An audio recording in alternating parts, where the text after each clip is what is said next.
Well met, what's going on? It's Tech Maki, and this is going to be my second episode of my Vision series.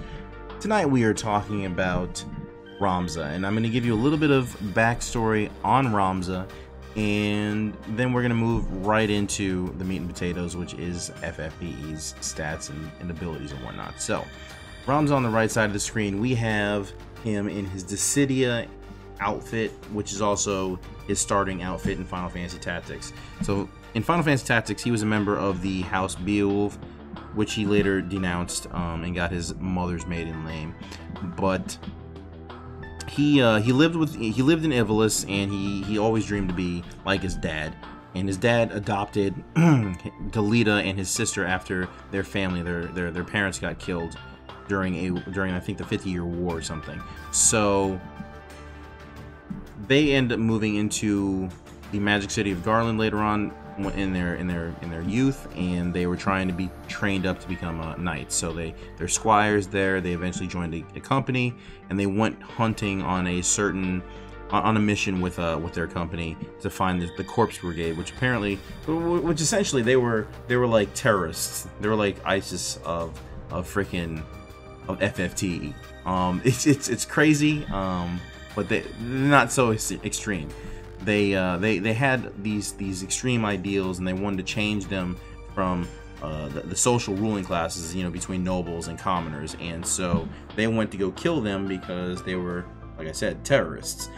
Eventually, Ramza meets up with the leader after like a long, drawn-out battle, and he lets the leader live, which came back to bite him in the ass. And a little bit later, when she ends up kidnapping Delita's sister, who she thought was a noble, but in fact was a commoner, because Delita and her are commoners.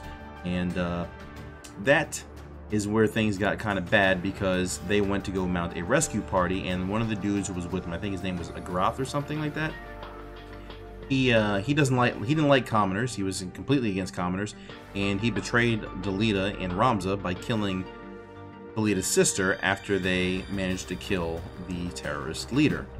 And so this turned Delita into essentially a Sith Lord, and he had to get revenge, and Ramza went with him.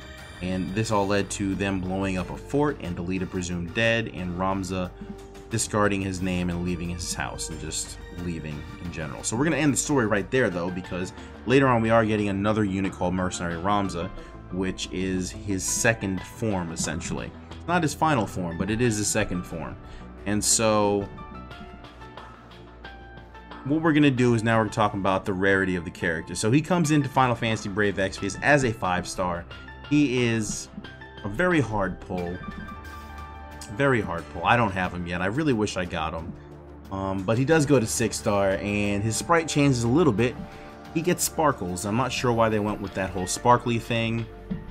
Whatever. Sure. But it does, when you look at his stats, make a reminiscent call to the Final Fantasy Tactics game. His stats himself, you see, he comes in as a squire. That's his job on the game.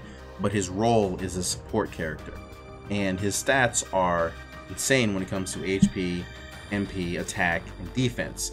It also, like I said, it calls back to the game, because when you first start and you have that Squire Ramza, he has insane stats for the main protagonist. Like for a starter character, he's pretty amazing.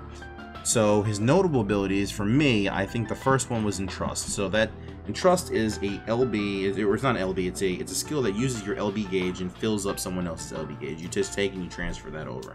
And so it can be very useful in situations where you want to give like Cecil or a healer, or even Elza, one of your main damage dealers, an LB to go ham on somebody, right? So next up you have Medicaid, which is essentially a Self Asuna. Cures poison, blind, silence. It's not bad. It's good for what he does. Next up you have Cheer. I only mentioned this one because it was the first time I think a support character, full support character, had Cheer, as opposed to one of the healers having Cheer and filling that support role. So pretty cool that he had it at the time. Now, not so much, because we have things like Embolden or Cecil's Limit Break. Next up we have Holy Blade. Holy Blade I mentioned because, like, what I want to say is the damn skill looks dope. It is an amazing looking skill. It sounds amazing, especially in the arena when I've gotten hit by it. I was just always amazed by it. I was just awe-shocked, you know? But the problem is it is a light hybrid damage ability. Only attacks one enemy. So you need to use magic and attack in order to really utilize this thing, or stack one of the abilities, you know? But it just looks so cool. Either way, next up, Justice increases resistance to all status ailments by 50%. Not as amazing as the immunity that Refia or Lunith obtain, but it's a step in the right direction. He was one of the first characters to get something that protected him from everything. Besides, I think Cloud of Darkness. I want to call it Cloud of Duty, right? Anyway, I think Cloud of Darkness has some resistance to some elements, but either way, he has ailment resistances. Even if it's 50%, that's pretty cool. Next up, we have Hero's Rhyme. Attack, defense, magic, spirit up by 40% for 3 turns while singing. Pretty dope. The only problem is he's singing, so he's incapacitated pretty much while he's doing so. You can't attack with him. He's just sitting there, just letting all the air out his lungs. Now, it is cool because, like I said, his attack may be one of his better stats, but he doesn't really have that many attacking abilities. It's not like he has a Barrage.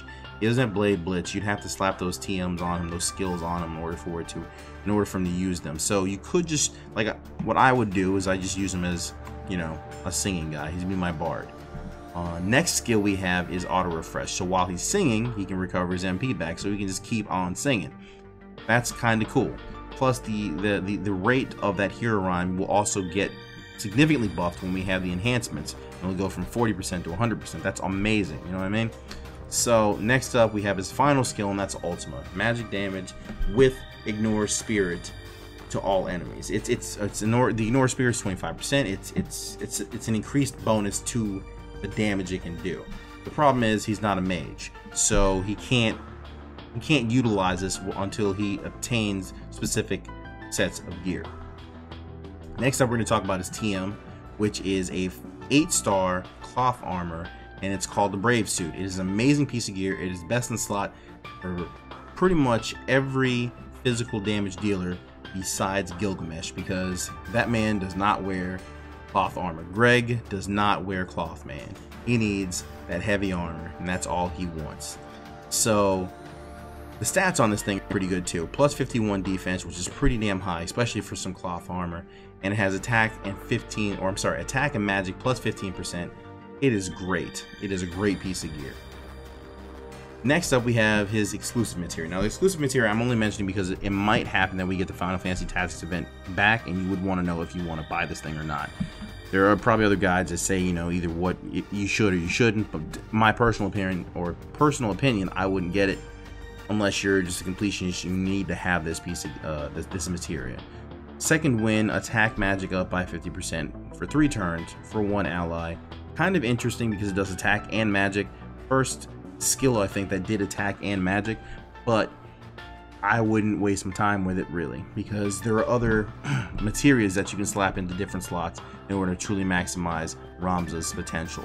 Next up, we have the Espers. Now, the Espers I chose were 2 Espers. One of them's for a mage build, and the other one's for the tanky, the defensive build. So we have Shiva, which I would use for the mage build. She has pretty decent magic, decent MP pool, so she can really help the MP or the mage out. Next up, we have Carbuncle, newest Esper available. It is a full support Esper, has cure and all that other good stuff. And it can also do, you know, and it can also increase your MP, can increase your defense a little bit more than Shiva can, I think.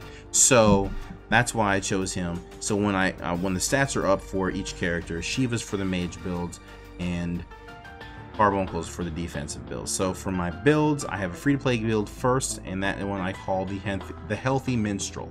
So it comes in with 7,284 HP. Decent defense at 369. It's just a little subpar compared to a regular tank, but it can get the job done. It can sit there and just sing its lungs out, you know. The gear I chose are a little interesting. You can switch this out a little bit depending on when you join the game. If you don't have access to the Mighty Hammer, I'm a little sad for you, but you can still make do without it. It'll just drop your your HP down to around the 6,000 range. Mighty Hammer is pretty cool. It has, I think, plus 72 attack, and it's lightning damage, and it has HP plus 15% attachment. That's the main reason why I chose it. more HP. Then you have the Suchion, which comes from the Final Fantasy Tactics event, the Grand Helm, which comes from the newest trial, the Two-Headed Dragon. If you want to, you can also check out my buddy Clake's video on the Two-Headed Dragon. Pretty on point right there. Minus that whole, you know. Anyway, I'm not even gonna mention it. You can watch his video. Then you have Force Armor, and that plays into the Grand Helm because the Grand Helm has really good defense, and it can also protect from, I think it's 3 different status ailments, but it has a additional effect of if you're equipped with heavy armor, your defense goes up 20%. So it's pretty cool. It'll give you a little bit of more defense, so you can survive a little longer, included with that HP. Then you have the muscle belts, 2 of them equipped. That's plus 20% HP. Then you have 2 HP plus, or HP plus 15%. You can switch those out for 10% if you don't have access to those abilities, either through crafting or through buying them. And then you have the Guardian's Authority, which came out the last event, the Brave Frontier banner, or Brave Frontier event, which is essentially the same thing as the HP plus 10% with spirit and defense attached to it. Now we have the first pay-to-play build that I made, which I'm calling the Zodiac Mage. In reference to Final Fantasy Tactics, it comes in with pretty low HP at 4,278 HP. MP is mediocre, but the magic is a 617, which is pretty good for what you can do with him. Now, looking at his gear, I will start from the bottom because the letter arms is what really makes him amazing through this. Letter arms is it's a TMR from Ignis that does you equip a sword and it gives you plus 50% magic. It is amazing, and you can stack these, so you can slap 4 of them on him. You got 200% magic from it, and then you give him the enhancer, which has a little bit more magic, and to sword, so you get that bonus. Then you put on the Aegis shield, which has protection from Petrify. I think it has pretty damn good defense. It's a pretty good shield. It comes from Leo. The Creepy Mask, you're gonna get that from the Halloween event. So if you didn't get it this year, maybe we'll get it again next year. We'll see. They might have something better. If you didn't get it, you can always find a different replacement. There are other pieces out there, no problem. The Lordly Robe is what I chose for him because the Lordly Robe has pretty good stats when it comes to magic and spirit. Then you have the Magical Crest, which comes from Benil, and I think the Lordly Robe was Alma's TM with his sister.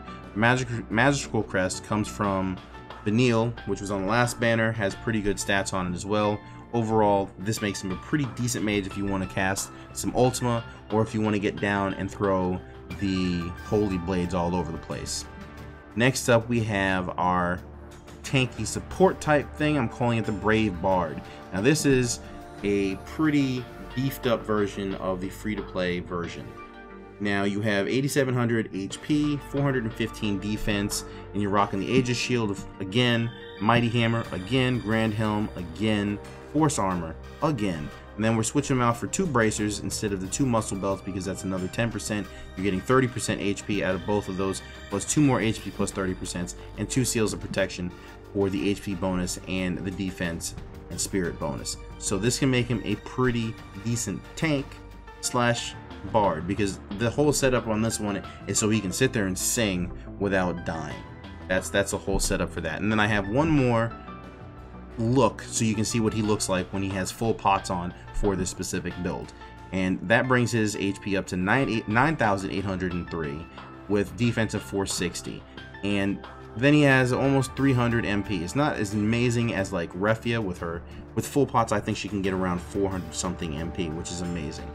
But he can cast his songs for a while, and just in case you feel like doing something different with him, you can toss on Ultima and then go right back to singing. Not bad. Plus he has decent spirit resistance as well. So I think overall this is a pretty good build. If you have any questions about any builds, or you want to make any suggestions, go ahead and drop a comment in the comments down below. Let me know what you think. And yeah, so we're gonna go ahead and get to the end here. If you like the video, you can go ahead and give it a thumbs up, and you can subscribe to the channel. And again, you can check me out on Twitch. I stream Thursdays through Sundays. I'm free to answer questions anytime on there. You can also check out our NFR playing episodes on Clake Uzolt's channel, or you can come check it out live on Fridays at 4 p.m. EST. So again, thanks for being here, guys. I hope you enjoyed the video. And yeah, Maki out.